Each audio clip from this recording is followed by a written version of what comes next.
30లో ఎవరైతే సెక్స్ చేస్తారో, ఇంకా 30-40లో ఎవరు చేస్తారో, 40-50లో ఎవరు చేస్తారో వాళ్ళకి డిఫరెన్స్ ఉంటుందా? 20-30 వాళ్ళు ఎవరికైతే ఉంటాయో వాళ్ళకు టెస్టోస్టెరాన్ లెవెల్స్ చాలా హై ఉంటాయి.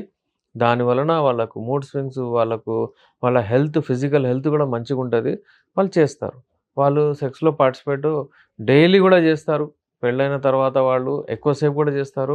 మల్టిపుల్ టైమ్స్ గూడా జేస్తారు. ఇదొక ఫ్యాక్ట్. 30 తర్వాత 40 వరకు మంచిగా జేస్తారు. కానీ అంత పెర్ఫార్మన్స్ ఉండదు. కొంచెం తగ్గిపోతది. 40-50 వరకు ఇంకా తగ్గిపోతది. ఇంకా హెల్త్ పరంగా గూడా కొంచెం వీక్ అయిపోతారండి. అది డిఫరెన్స్ ఉంటుంది. ఎవరికైనా ఇబ్బందులుంటే మన దగ్గర మెడిసిన్స్ ఉన్నాయి. యునాని మెడిసిన్స్.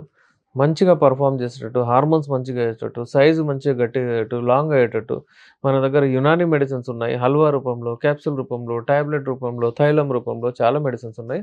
అవన్నీ వాడొచ్చు. ఎప్పుడైనా సరే సెక్స్ చేసే ముందు మీరు స్ట్రెస్ ఫ్రీ ఉండాలి. మీకు టెన్షన్ ఏమి ఉండకూడదు. నాకు టెన్షన్ ఉంది. నేను సెక్స్ చేయగలుగుతానా సార్ హ్యాపీగా అంటే చేయలేరు. సెక్స్ చేసేటప్పుడు మీరు హెల్తీగా ఉండాలి. అంటే హెల్తీ అంటే మీకు మోకాలు నొప్పులు అవి ఇవి అలాంటివి పెట్టుకోకూడదు. అలాగే ఎప్పుడంటే చాలామంది వాష్‌రూమ్‌కి వెళ్ళడము, అది వెళ్ళి ఫ్రీ అయిపోవాలి ముందు. దాని తర్వాత మీరు పార్టిసిపేట్ అవ్వాలి. ఒకవేళ మీరు అప్పటిదప్పుడు ఎళ్తున్నారు, అసలు చేయట్లేదంటే ప్రాబ్లమ్.